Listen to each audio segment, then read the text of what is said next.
Mike, and I will be you guys' guide today. A couple things about our tour before we head in. It's going to be about a 45-minute long tour. We are going to do a half-mile hike into the mountain and back out. We're also going to go down to over 60 feet deep and back up. Now, there are 363 stairs on our tour altogether. Although I did have a young lady count those not too long ago, and she said there's only 355, so that I was wrong. If I'm wrong, I do apologize. As far as those stairs go, if it gets to be too much for anybody, please let me know so we can take a break and kind of catch our breath. And if it gets to be way too much, definitely let me know so we can get you a safe escort out of the cave. We do have some rules in our cave. First rule is we are required to wear these masks the entire time we are down in the cave. And that is above the nose and below the chin. That is the deal that we have with Pima County to stay open right now, and since this is their property, we do have to be very strict on that particular rule. Second rule is no food or drink is allowed into our cave at any time, so if you have any gum or cough drops or things like that, you're welcome to spit them out into our wonderful sandbox right here. If you're really attached to it, you can pick it up on the way out, but I don't recommend it. Now, as far as photography goes, you're welcome to take as many pictures as you'd like, as long as you do stay with the group. And you are welcome to use a flash, but with that flash, make sure if you see any animals in your frame, turn that flash off. We don't want to blind or disorient them in any way in their own home. And if you need me to put that water bottle aside for you, sir, I can put it in a safe spot right over here. Antonio, can you grab that? Thank you. Last rule of our cave, and kind of the most important, is no touching of any of the rock formations. That's because we all have oils on our hands that are very corrosive to these rocks. We're going to see some examples of damage that did unfortunately happen in the past. We just don't want to add to that today. You guys have any questions about our tour? Nope. None? Yeah. All right. Stairs may be a challenge. We'll take our time. Now, so we'll get started by heading down into the entryway. Let our eyes adjust a bit to the dark on those little red social distancing markers on the stairs, and talk about some of the early history of our cave. Hi, Mom, and everybody. We're taking a tour of Colossal Cave, a major attraction in Tucson. So I'm gonna roll the video for about the first 10 minutes or thereabouts.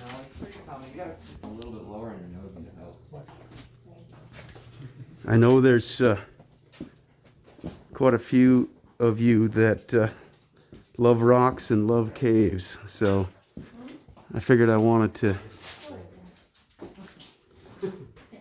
get some of this video.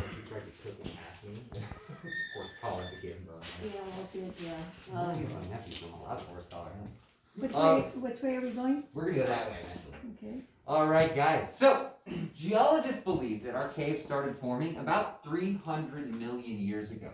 It started off as a giant limestone block, and as water got into the cracks and crevices in that limestone, it slowly, over the course of millions of years, eroded out into rooms like this one. Now, to give you kind of a time frame on how long that took, our cave did not open up to the outside world to let animals into it till somewhere between 2 and 15 million years ago. That means it spent more than 285 million years growing before it ever saw the light of day. Now, the reason why it took so long to grow the 3.5 miles of walkable cave that we have is because we're dormant. In fact, we're the largest dormant cave in the country.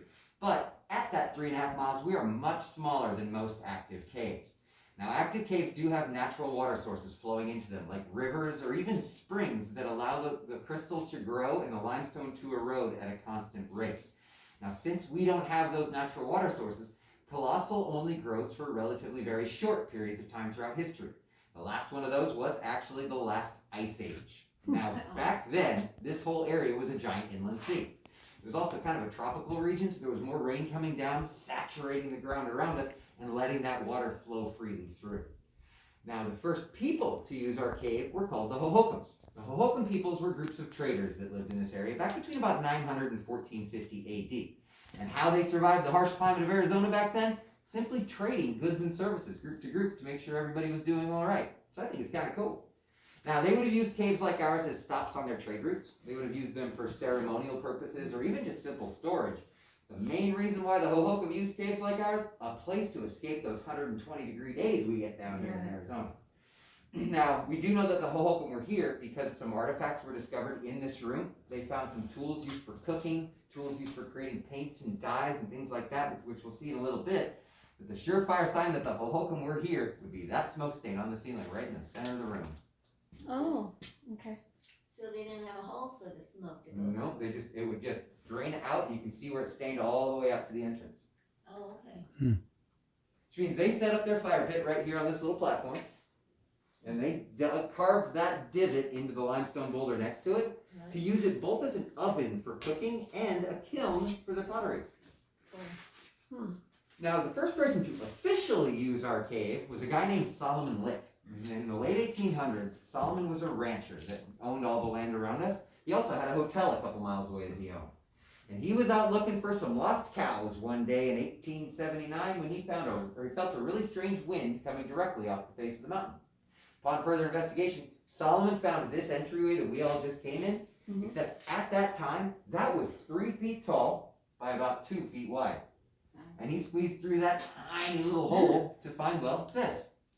Now, being a good businessman, Solomon immediately started drawing maps on how to get to the cave from his hotel and taking out ads in the local newspapers that would say things like, if you stay at my hotel, there's a beautiful cave nearby that you can go explore, all on your own. But unfortunately, sending people up here unsupervised all those years that he did, that's where the most damage happened in our cave.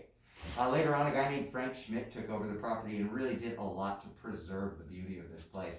But we're going to talk more about Frank in a little bit. The next stop on our tour is called the Crystal Forest, where we're going to see some of the more common rock structures in a cave. On the way down there, though, please watch your heads. There's quite a few low-hanging rocks on this part of the path. Okay.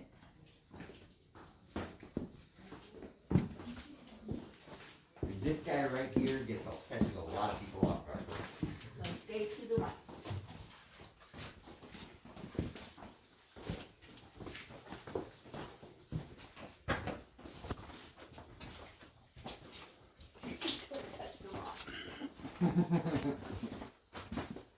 Oh, there's a hole there.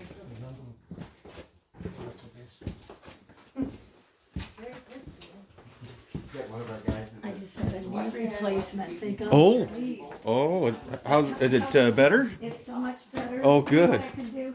Probably wouldn't even have been here if it, Oh, I couldn't. before, huh? Nope. Good. So it's much stronger.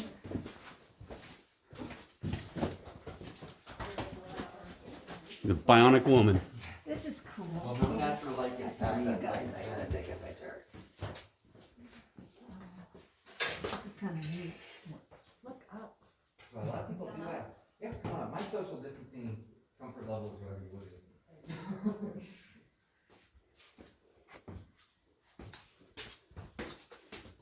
Yeah, Is he back? Not this time. for me.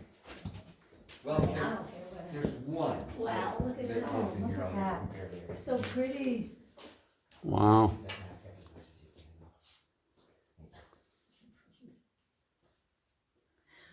All right, you guys want to come on in a little bit further? Yeah, yeah. I go. I just want to make sure everybody can fit in here. Oh, sorry. Now, welcome guys to the Crystal Forest. Now, when I mentioned rock structures, for the most part, I am in fact referring to crystals.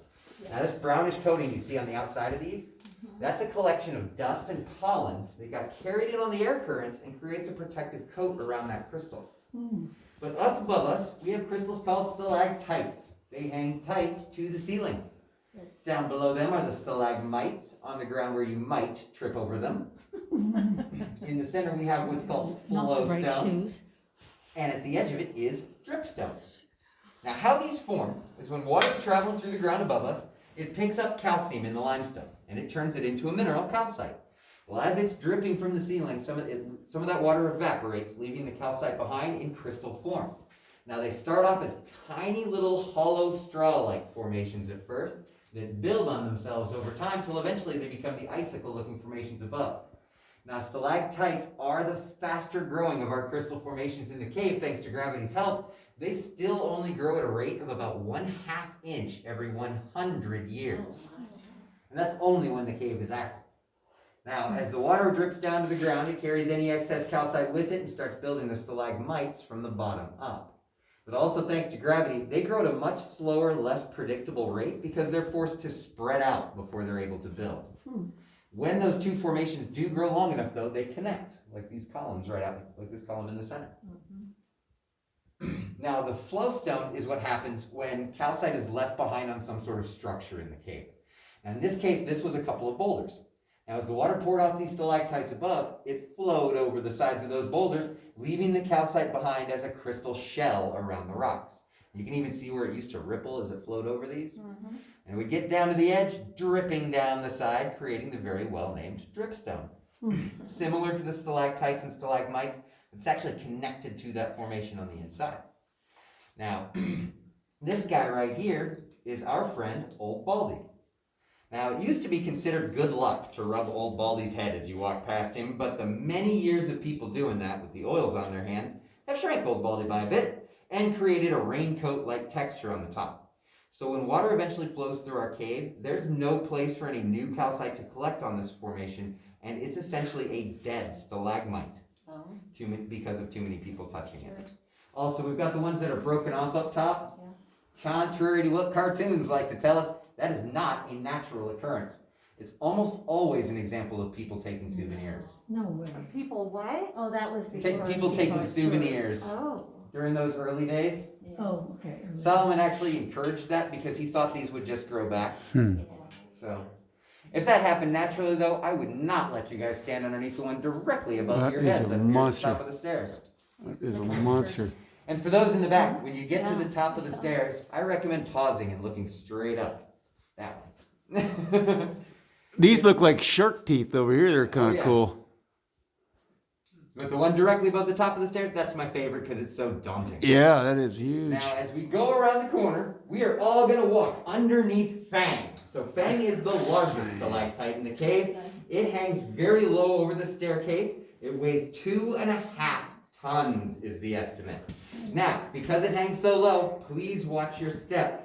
Fang has been known to take bites out of the top of people's heads that aren't watching where they're going. Oh, Including on Halloween. shame on I was trying to scare one of my coworkers on Halloween who didn't have any lights on in here. And I walked right into Look Fang. at that monster. Serve you right. It was Oh, the I biggest just- Oh, So what is this? oh. That is the way out. Call the police. Look at something. I have to do this step. Okay. You want a hand? I'll give you an arm. Oh, no, I got it. I got If my it hand. happens, it happens. I'm not going to scream at anybody. Mostly for the little kids that want to touch everything. Oh, look at this dimensionally. And check that view out. Look, I'm looking at that way too. See, I get my pictures from her. That's. Did you see this? Turn around, look at that way. Mom number 2 gets her pictures from No, mom that's- number 1 for me. She's a sister. She's the one that likes this photography. I never remember. Hey. Oh boy, Retired a couple years ago. that is a monster. Cool. Head knocker. Okay, I'm your man. Can I touch? You don't want me to touch.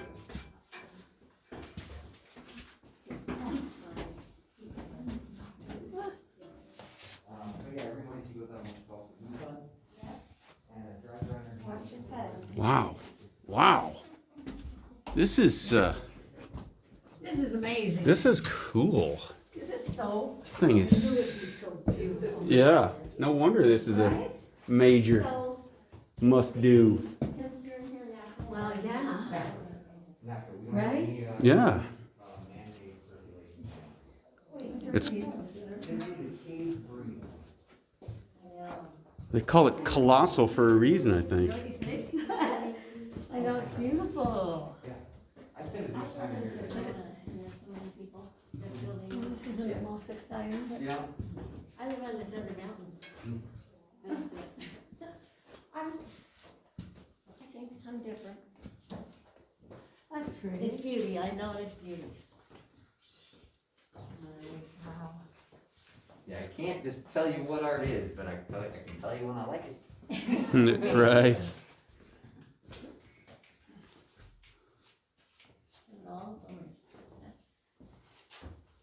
Yeah, you can't get, this is gorgeous. Animals. Isn't it beautiful? Now this room is known as the drapery room, and it got its name from this formation right here. Okay. Now, if you go underneath those drapes, and feel free to do this while I'm speaking and kind of rotate through and check them out. If you look straight up into the curtains, you're going to see tiny little crystals in there called polyptypes. Now, they are calcite as well. They kind of look like crocodile teeth, but they're different from all the other calcite that we'll see today because they don't follow the rules. All that other crystal follows the rule of gravity, whereas these guys don't. They actually grow up and sideways and corkscrew, and they change directions Like randomly, there? sometimes at a perfect 90 degrees. Sometimes they even grow back into themselves. Now, because they defy gravity in so many ways, geologists have actually been trying to figure out how for years. But, ironically enough, geology is a very young science. They haven't had enough time to study in depth these very slow-growing formations. So all they have right now is theories, the most widely accepted being surface tension from the water, pulling that crystal in different directions as it's growing. Other theories do include, though, microorganisms living on the surface, or even cracks in the structure around it, allowing airflow to push them in different directions. But I like that there's still kind of a mystery to this day. Yes. Now, the guy that I mentioned earlier, Frank Schmidt, back in the 19-teens, Frank and some buddies of his came down here and did one of those self-guided explore the cave on your own tours. And as conservationists, they noticed two pretty big things about our cave back then. First, it's gorgeous down here. Second thing they noticed, though, was all that damage that was going on at that point in time. So, as a solution to that, they pooled their money together and in 1920 purchased the mining rights and the property around the cave with the idea of giving guided tours. Now, to give a decent guided tour, it's fairly important that you know where you're going. Now, Solomon and his family never took the time to map this place out. Solomon took one look at it and went, we'll call it the 5-mile cave. It looks like it's about 5 miles. When Frank and his pals did their survey and realized it was that 3.5, they quickly changed the name to Colossal because they didn't want to do false advertising on their tours. Now, when they started giving their guided tours officially in 1923, for 25 cents, you were given a rope to get up and down walls like that one. Oh, how nice. You were given a stick with a candle on the end of it so that you could see into all these little dark corners. Wow. And you were given a hat with a carbide lantern on the front. That's essentially a blowtorch on your forehead to light your way. They'd be crawling around through openings like the one at the back of that little area there, known as the Bandit's Escape. Yeah. And along terrain just like the terrain down below the handrail, but without the benefit of the lights. And they gave those tours pretty successfully for about 6 years when unfortunately the Depression hit. Just like everybody else in the country, they started losing money hand over fist. Now Frank's business partners took off to parts unknown. We don't really know what happened to them, leaving Frank the sole owner of this property. Now Frank had fallen in love with this place over the years and was kind of desperate to save it. So he started digging into his research, and that's when he heard about the Civilian Conservation Corps, which was an organization under FDR's New Deal to reboost the economy during the Depression. And now the CCC would go to different parks and recreation areas building improvements like walkways, restrooms, concession stands, wildfire watch stations. Or, for those from Colorado, Red Rocks Amphitheater was one of their projects. Now, the problem that Frank had with them is they couldn't do work on private property. They could only work on state or national parks. So, Frank swallowed up his pride a little bit, called up the state of Arizona and said, I'll make you a deal. I will donate my cave and the surrounding area to the state of Arizona if you bring in the CCC, let them do their thing. And he also insisted on sticking around as the lead tour guide and caretaker of this property indefinitely. Now, Arizona agreed to that. Frank ran this place and gave tours until he retired in 1956 at the age of 84 years old. Bless his heart. Now, they brought in the CCC, and to make this a more desirable tour, they provided employment to 600 young men during the Depression. These guys were all between the ages of 17 and 25. They were guaranteed 6 months of work at a time, $1 a day, 3 square meals, and a roof over their heads. All 3 square meals were beans, and the roof over their heads was a tent down in the valley. But huge work for these guys, considering they were being taught valuable skills that they could use for the rest of their lives, like masonry, carpentry, and electrician work. And part of the CCC's deal is if you didn't know how to read when you started your work with them, you had to learn as part of the gig. But they're the ones that put in these floors that we're still walking around on today. Wow. And we are all standing about 10 feet above the cave floor right now. They put in the handrails that we still use. And they did put in the initial lights, but the lights were updated in the 1970s. First, they needed to do the wiring because that was really outdated. And the second thing they did was put these fiberglass covers over. Creates a much nicer lighting for the bats that call our cave home during the summer, and a much cooler ambiance for those of us on the tours. Now, while those guys were down here doing their work, they had the same dark conditions, same rough terrain, and the same blowtorches on their foreheads to light the way, without a whole lot in the way of caving experience. So it's pretty easy for these young men to get turned around. We did find areas in the cave where one of the guys very helpfully wrote the word out on the wall with in big bold letters with an arrow underneath it, pointing deeper into the cave. What happens when you get a bunch of 17 to 25-year-old guys working together? You're gonna get some pranks, and sometimes those are gonna be pretty dangerous. But the guys figured out pretty quickly, do not trust your friends down here. Trust the rocks. Because the rocks aren't changing anytime soon. They're not gonna lie to you.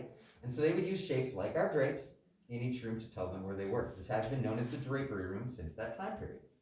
They would also use shapes in the rocks to point them in different directions if they wanted to go. And if they found themselves in this room and they were looking for the exit, they knew to start looking around the room for the cave witch. And she's actually right over here, but this ridge gets in the way. If you guys are standing on that side, you may want to come a little closer. There's her nose. Okay. There's her eye and her wart. Oh, yeah. She's got a huge snaggletooth. Oh, wow. And I like to think she is belting out a song of karaoke. But she's a good witch. Her nose points towards the exit. It doesn't matter which way you leave this room. If you follow that direction, you will find your way out. Obviously, if you go back the way we came from the exit. But if you go down the haunted staircase behind me, take that first left, and you reconnect with the main path right underneath Fang. Now, witches like to have kitty cats around, correct? Keeps them company. Ours is no different. We call him Shadow. And a few years later, somebody realized that Mr. Magoo was right behind her the whole time, having a cup of coffee. His nose. Except as blind as he is, he's pointing the wrong way. Now, shapes like this in the cave, it's kind of like looking at the clouds. Depending on your mood and your life experiences, you're going to see different things at different times. Also, another fun thing about the shapes in the cave is if you shift where you're standing by just as far as I just did, you get a brand new view of this cave. It's awesome. Now, we're heading down this next hallway. We're going to pass by a weather station that was installed in the 1970s to kind of showcase the fact that our temperature never changes in here. It's always 71 degrees. That's because the limestone we're surrounded by is a great insulator. It doesn't allow any extreme heat or cold to penetrate into the mountain and affect the inside of the cave at all. And the only airflow we have in here is simply barometric pressure based. So the pressure inside the cave stays at a close constant, whereas outside it goes up and down pretty drastically. When it goes up, it pushes air in. When it drops down, it pulls air out, which is actually how Solomon found this cave in the first place. Now, the third thing we have on this little weather station is our humidity. Now, we are a little bit higher humidity than most days outside at 40 to 55% in here, but we are much drier than most active caves. Active caves are going to be up above 95%. Dormant caves like ours have been drying out since the last time we had activity, so it's been the last 12,000 years that it's dried out from 98% average to about a 45% average. After we pass that, we'll pass by the bottomless pit, which isn't actually bottomless, but any cell phones, hats, glasses, or cameras fall down that hole and you're not getting them back, so please hold on to those. And when we get to the fork in the road, stay to the right, and we'll come up on the movies and popcorn So room. what's that way? That is part of the ladder tour, actually. Oh, we aren't doing that. Yeah. That's Is that air? Or Yep. do you have to go up or down? Fine. Yeah, our ladder tour, that helps requirement. So I'm a little torn as to whether to keep recording and make this a super long video. And I think I'm gonna just keep it recording. So Bottom right is our humidity gauge. I've seen that one. So there. Fine, go ahead and max out at 55 and take a month to drop back down to 40. And then the top one is our barometric pressure. It's the bottom. Cool.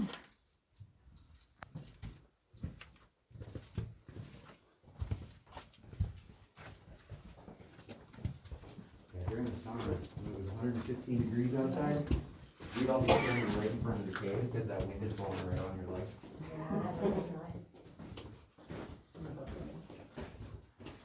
If you weren't in the cave looking for outlet. Well, that's part of my job. I just wanted to know how they did that.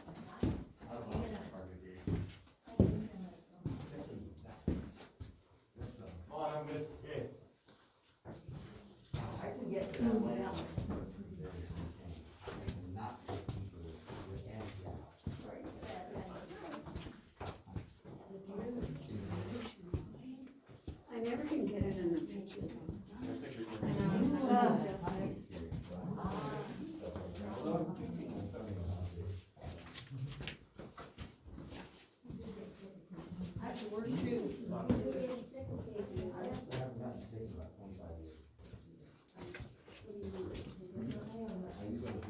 Did we pass the bottomless pit? It's right there. Here, okay. There's the bottomless pit. So, Casey, don't drop your phone right about now.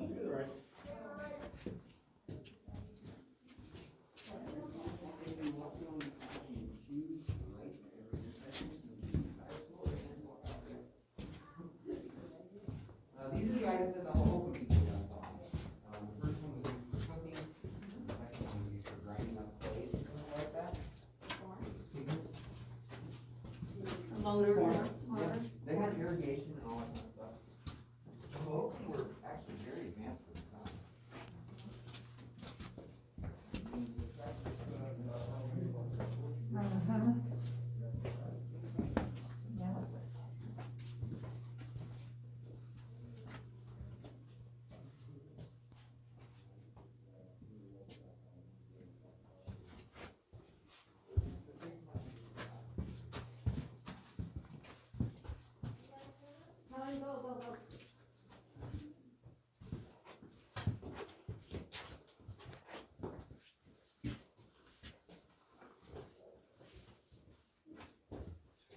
Oh, wow.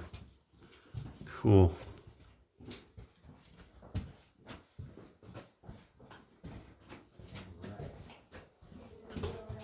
This one we get to organize where people stand, so you guys can come up to too. You two wanna come up to about here, and sir, if you wanna hang out right about there, Okay. if you wanna come up to about here. The sight lines in this room are weird, so you're gonna miss things if you can't. I have her shoes. So you're in a perfect spot, actually. Great. And if you guys wanna hang out right about where that red dot is. Now, welcome guys to the movies and popcorn room. Now, this room got its name for two different reasons. The first one we'll talk about is actually the popcorn. If you look up above us, you can see where the limestone meets the calcite.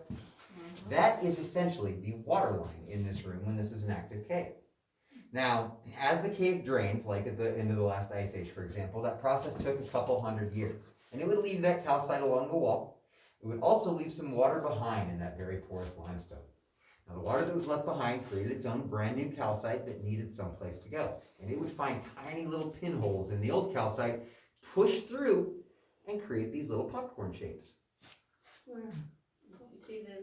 Now, we do like to remind our guests that this is not Willy Wonka's chocolate factory. The popcorn doesn't taste like popcorn, and we highly discourage the licking of walls in our cave.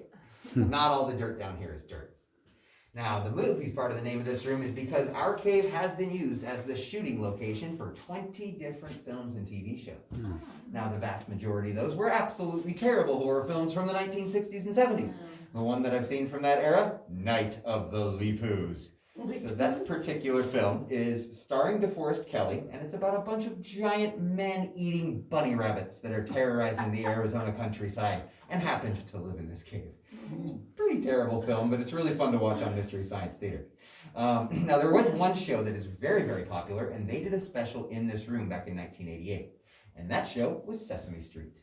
In that special, Big Bird and Cookie Monster were on an adventure looking for lost treasure. And now Big Bird came down the same hallway we all just did.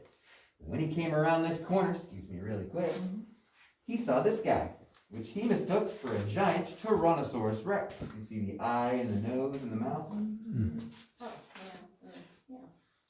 Now, T-Rex here scared Big Bird so bad that he took off running, fast enough that he broke right through that wall. And on the other side, he found his treasure of bird-seed cookies for him and Cookie Monster. Now, an animated Big Bird didn't actually create that hole in the wall. That's a natural formation called a keyhole formation. But I do like that it inspired them to use this room for that special. Now, I'm going to squeak past you really quick so that you can take a peek up those stairs. If you look up those stairs as you're walking past, you're going to see the largest stalagmite in the cave, known as the altar. Now, the altar got its name from the CCC guys. Two of those guys, while they were doing their work, they met the loves of their lives in nearby towns and were somehow able to talk these extremely trusting ladies into coming down to this deep, dark hole in the ground to marry them right up there at the altar. kind of a popular idea though, because as of 2 weeks ago, we have now had 24 weddings in that room. Ooh. Now, a wedding in that room consists of 5 people. You've got the couple getting married, the person officiating, and 2 witnesses, because that's all that'll fit up there. So I like to tell people, if you're looking for a destination wedding spot that you can tell your family, sorry, you can't come. It's a good spot to do it. Huh. Yeah, good way to get rid of them. Down the next hallway, a couple of display cases. The first one is items that the bandits that used to hide out in here would have left behind. But where we're going to stop is the next one, the gear that we would have given to you guys back in the 1920s to take a tour. Here's a much better Mike, place can for I our get this kids. one? Oh, Well, all of that stuff is replica, and then we do have a room where they found some cut-up with Wells Fargo bank tax.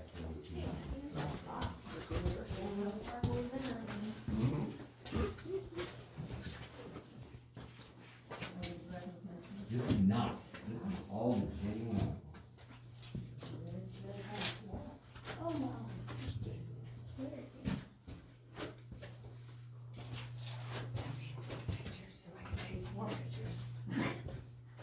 You wanna use my phone? no. I got it.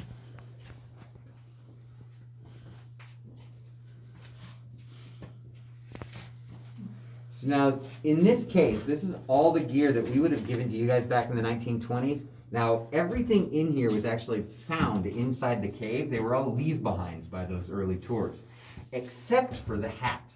The hat was was asked to be put on display by Frank Schmidt when he retired. He wanted to leave a piece of himself in here. Because he was told due to health reasons, he wasn't going to be able to come back down into the cave, and he really wanted to remain a part of it, which I think is kind of cool. And this next case is the tools from the CCC Go era. ahead. Yeah. Look at that Did here. you ever, did anybody find any bones? Yes, 2 sets of mummified remains, both from the Oh, Hohokam mama. time. Oh, not those people that worked there at all. And they were mummified from just the conditions, the air conditions in the cave. No, none of the guys from the CCC, because Frank was here the whole time. Anytime one of those guys got lost in here, his buddies would say, "This is where we saw him last." And Frank would gear up, come in, grab him, and bring him back out. Crazy. Nice. Now, in this case is the tools from the CCC's era. Now, 90% of this path, all they had to do was lay down this flagstone. The 10% that they had to break away areas, like that little archway that we're coming through right behind us, they couldn't use explosives because the explosives would damage the crystal. So all they could use was a pickaxe and sometimes a hammer drill. Now, to get this flagstone in, because the flagstone is not natural to the cave. If they had used limestone from the cave, it would look very much like the ground inside that case right now. Oh, So gosh. they had to quarry this a few miles away, and they brought it in from an outside source. But to get it to where it is, they used a wheelbarrow. Now, the wheel on that wheelbarrow is cast iron. It weighs 60 pounds by its lonesome. And according to Savannah, who you guys may or may not have met in the gift shop, she's the one that brought that down here a couple years ago, she guarantees it weighs 60 pounds, and she knows that because it also falls off every 5 turns on the flagstones. She has a special dislike for that particular wheelbarrow. I did have one lady with a very adorable observation. She said, "Well, no wonder the statue upstairs is so chiseled."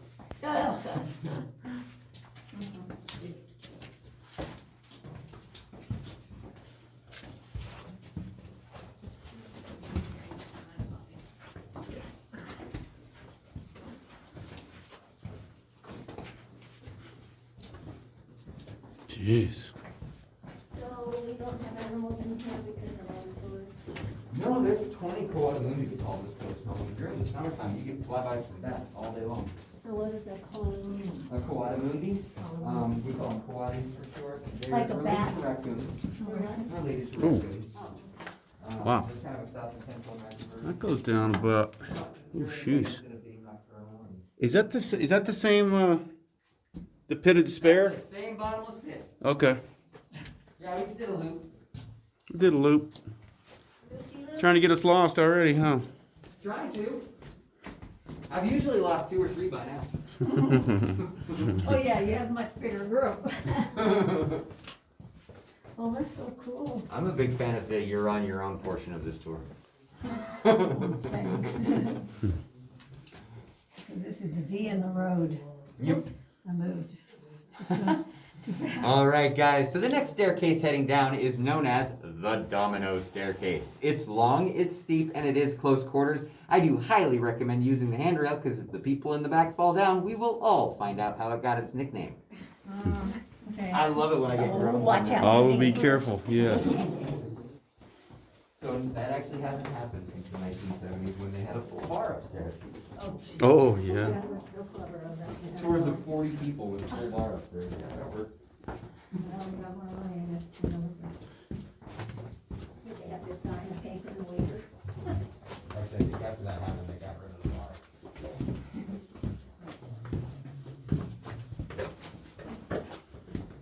Even with our margaritas, they had one guy towards the next. It's so cool.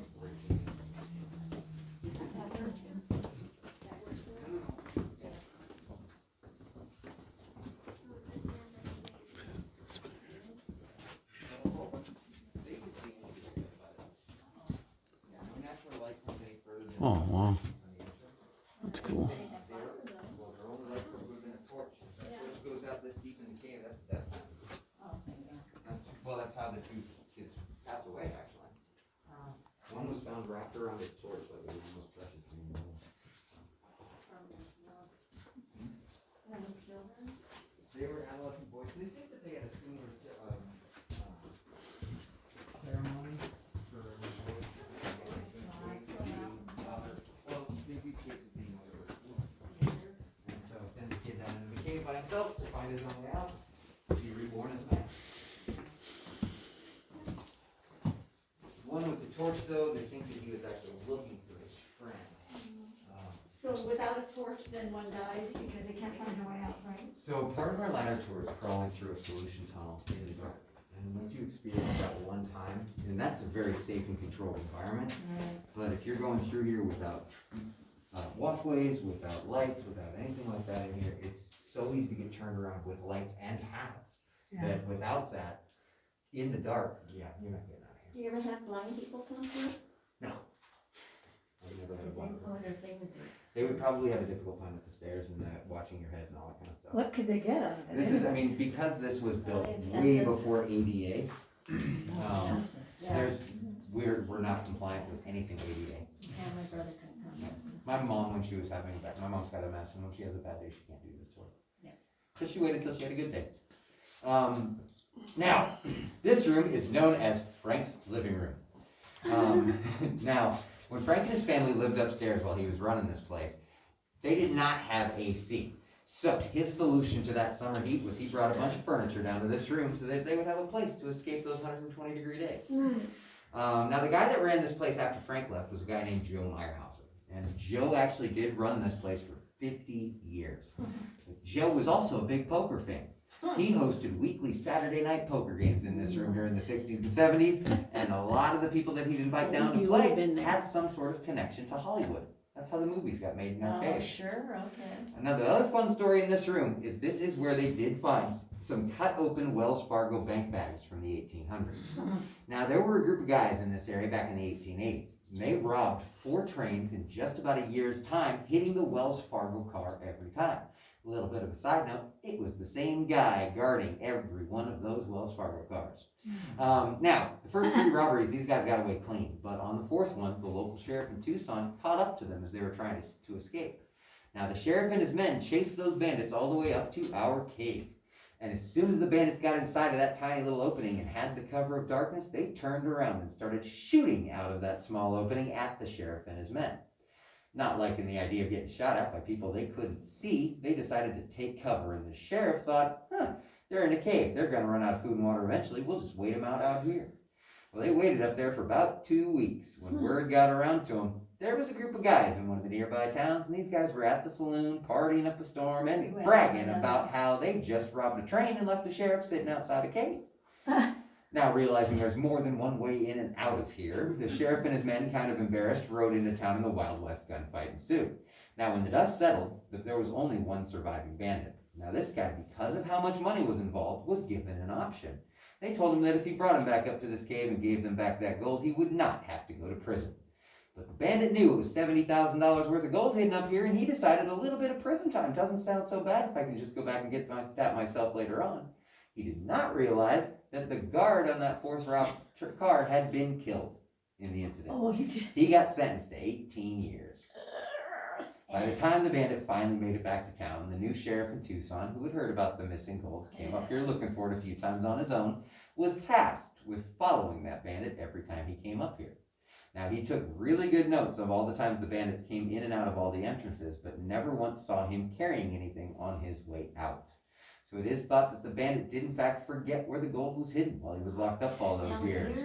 Now, if you guys see anything shiny on our tour, please let me know. Keep in mind, as your guide, I do know of some exits that we can get it out very discreetly. And as long as I get my cut, we're all good. Cool.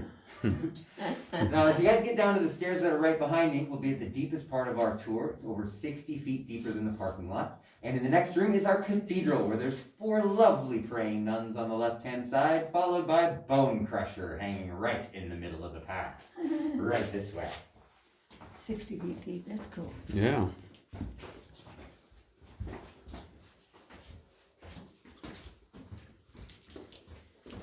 That's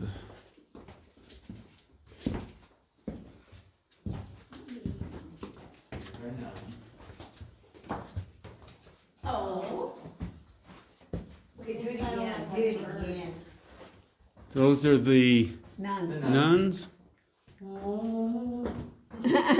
Give me some sort of religious figure in there. Hail Mary, full of grace. First, bone crusher is only going to make you see religious things if you run into them. Oh, wow. It's kind of cool. This guy has broken 2 tour guides' noses. Ooh. They were walking backwards and talking to their tour. Wow. Wrong nose. Yikes. Oops. Wow. Okay, I'm getting dizzy. Got your head too. Oh, yeah. Bone crusher. So is somebody rubbing their hands on this guy too? Yeah, so he didn't have a little more. All right. Considering it takes thousands and thousands of years for that dust to collect, and they can grow again.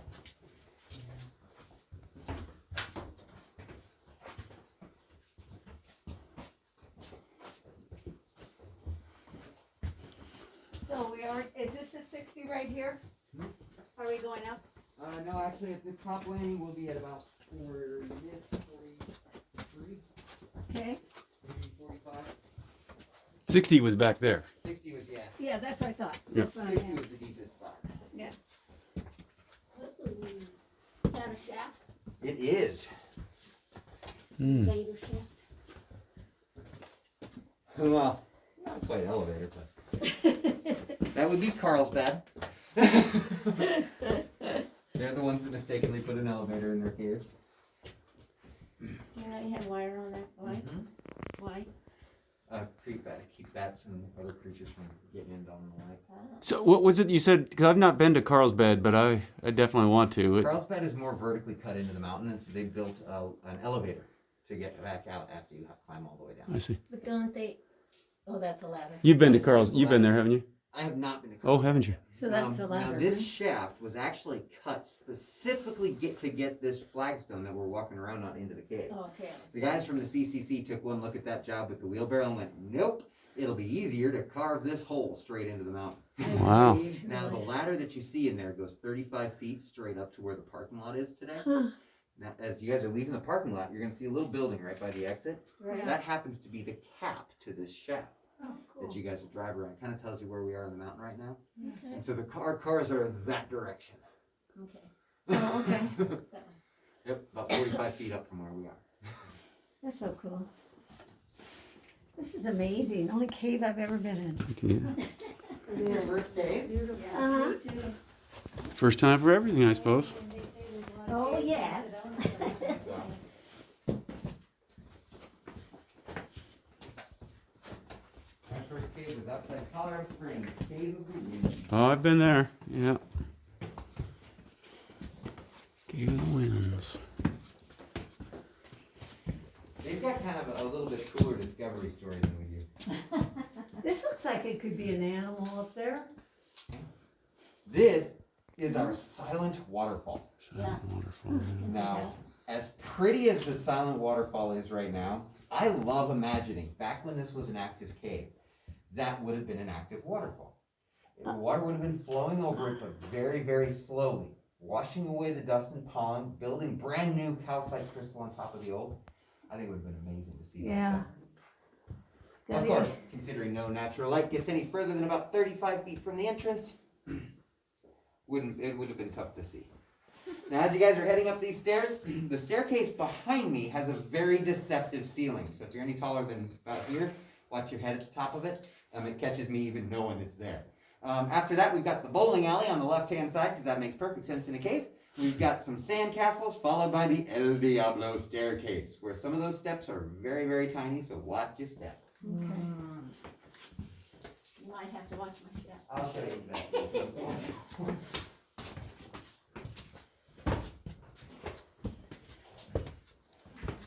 Now, this right here catches a lot of people, so we kind of stay And that well. one. Yep. Walk to the left. Ah, Thank you. You should run first.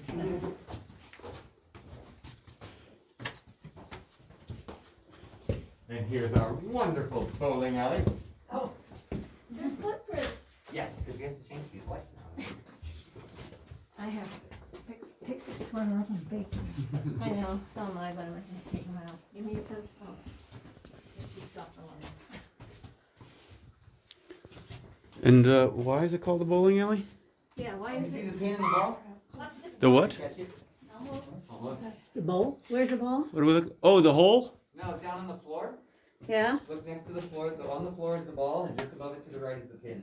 Oh, I see. Pin Oh, now, ball and pin, yeah. yeah. Got it. And the big rock right in front of you is the ball return. Okay. That's cute. Okay. I call it the Fred Flintstone ball return. Virgie, Huh? I almost got ran. Yeah, over. everybody, you watch this. She almost hit her head. Yep. Now here's our To sand the right. castles. Yeah. And this second step is the big doozy one. Short. Walk sideways. That's how I do it. My feet are too big. He's only been here so many times. Looks like walking down a mountain. And then watch your head. As I mentioned, not a whole lot of Oh yeah, those are dicey. OSHA wasn't quite around. Dicey. Yeah. Well, I'm glad they didn't screw it up. So, we've had a lot of people say, why don't you let your room make this ADA accessible? Well, if we did, we would lose our historically protected status. Oh, look at, these are crystals that are shining, right? Yeah, this is crystal that they did unfortunately have to break away. Okay, what kind of crystal? Calcite. Okay. Most of the crystal we see today is calcite. Oh, yeah. Kind of shiny. Oh, this is kind of cool. Look at this. That, A how deep, come the yeah. rock is so smooth? That's How come this rocks are so smooth down here? another waterfall. Look like snow. I don't know. Well, yeah. Yeah. Powder, snow. So that's the dust and pollen. Oh, That makes it look like dirty snow. okay, yeah.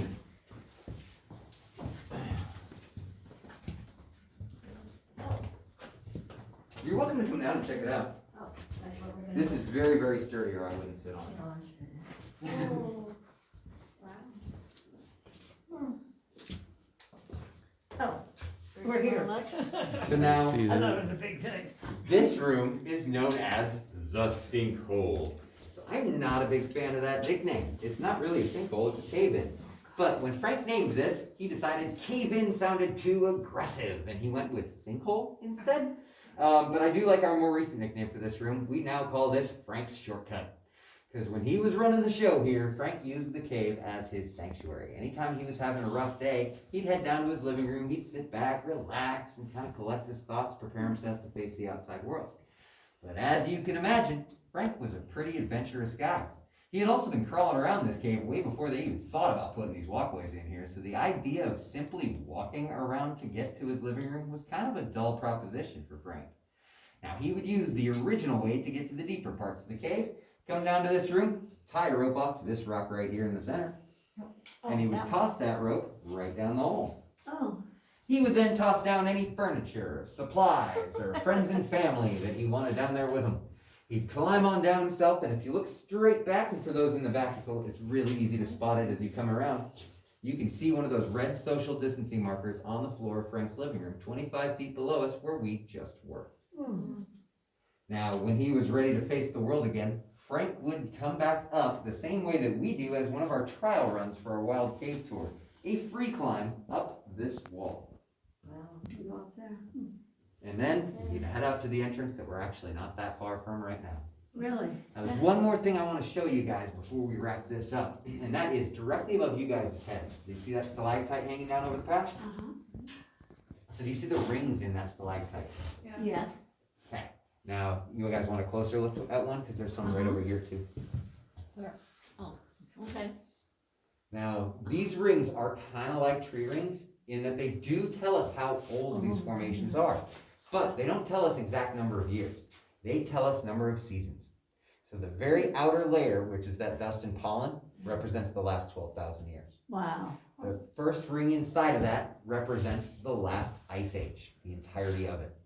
Now the space between that ring and the one inside of that one, just that space alone represents tens, if not hundreds of thousands of years that the cave was dormant between that ice age and the one before.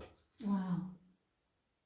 Kind of cool. But the only advantage I can think of to people breaking those things off back then is we do actually get to see the inside of these. Yeah. Try not to touch. It's all good. But that, guys, is our tour. Do you guys have any questions at all? That's No, gorgeous. you did very well. Thank you. Thank you very much. Thank you very much. You're very good, very Yeah. informative, and very Colorful. exciting. The light? Kind of looks pinky. Okay, signing out. I love you. Bye. Yeah.